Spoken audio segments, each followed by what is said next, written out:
All right, what's going on, guys? So today we have a special guest workout from the one and only Greek princess, the one and only Fitlica.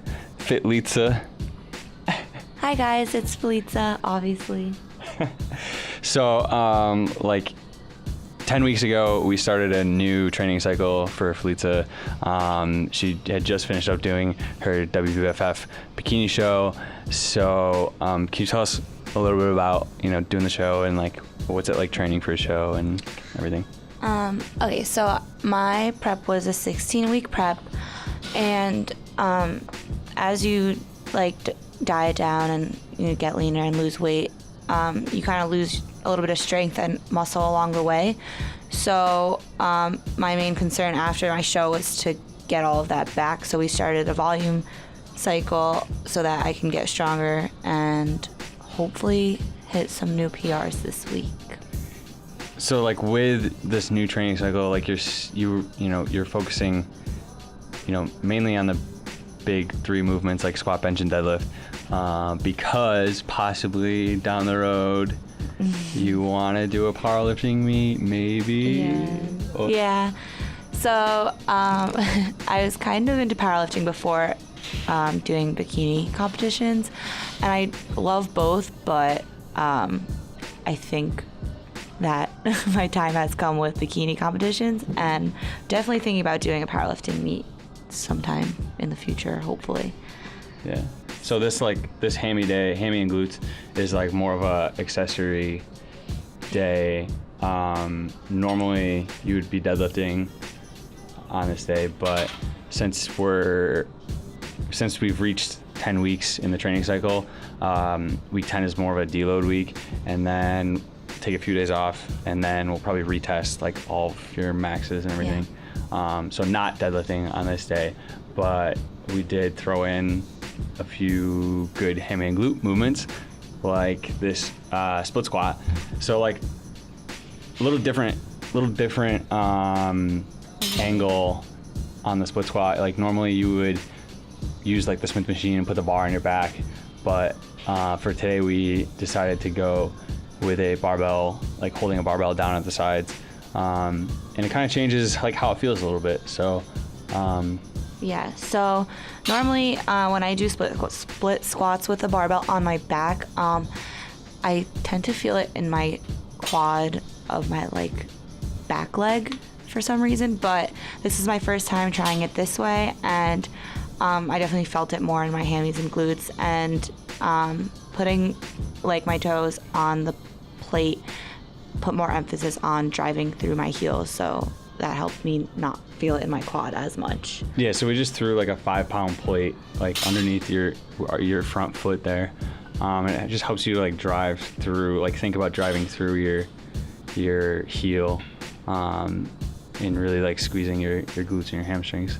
So from there, we went and moved on to hip thrusts, glute bridges, hip thrusts, whatever, same thing.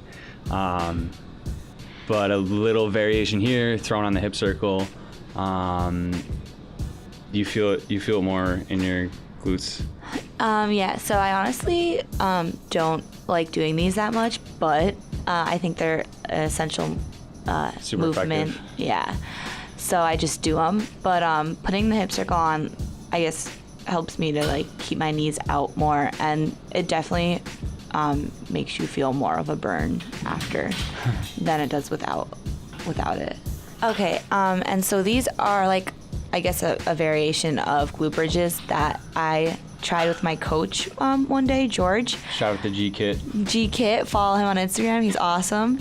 And so what he made me do was this, and he held a resistance band, and so those are the TRX. Yeah, and right? they're just, you put your heels in the TRX things and just do a glute bridge kind of.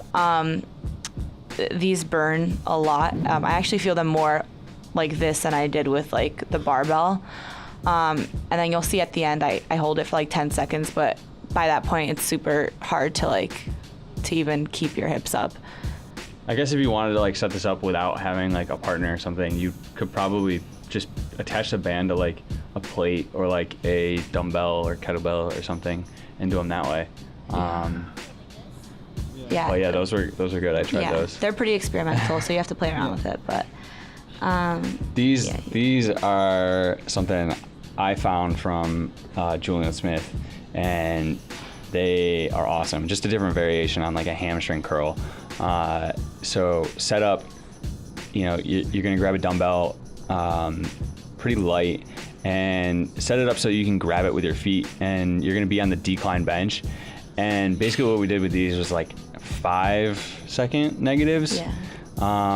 So you're gonna squeeze and try to keep your toes, try to keep the dumbbell pointed like towards the ceiling. So you wanna keep your toes like pointed at the bottom. But these are just brutal, like especially with the negatives, like your hamstrings are on fire after these. Yeah, so I was only doing like 10 pounds, but by like the 10th, 12th rep, they hurt.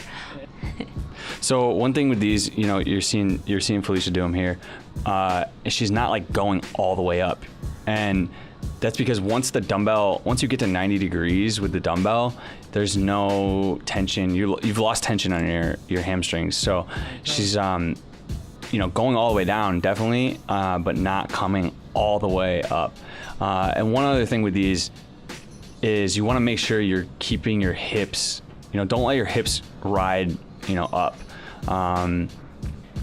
Keep them glued to the bench. So these are awesome. I love them. I do them every hamstring day now. Just chilling. And they're kind of comfortable. All right. These are also like an experimental type of exercise. The first time I tried them, the 45-pound plate almost went like flying.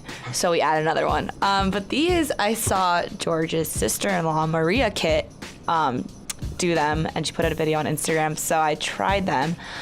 And I mean, they work. It's a reverse hyperextension. Yeah, reverse hyperextension. But we don't have a reverse hyper machine, so Yes. we kind of gotta MacGyver. Yeah. MacGyver it.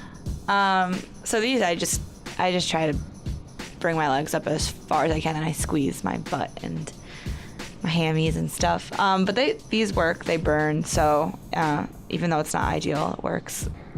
So that's gonna do it for this glute and hammy workout. So if you guys are digging the content, if you want to see more of Felicia, I know everyone wants to see more of Felicia, leave a like, leave a comment, hit that subscribe button, and I'll see you guys in the next one. Peace. That's a wrap.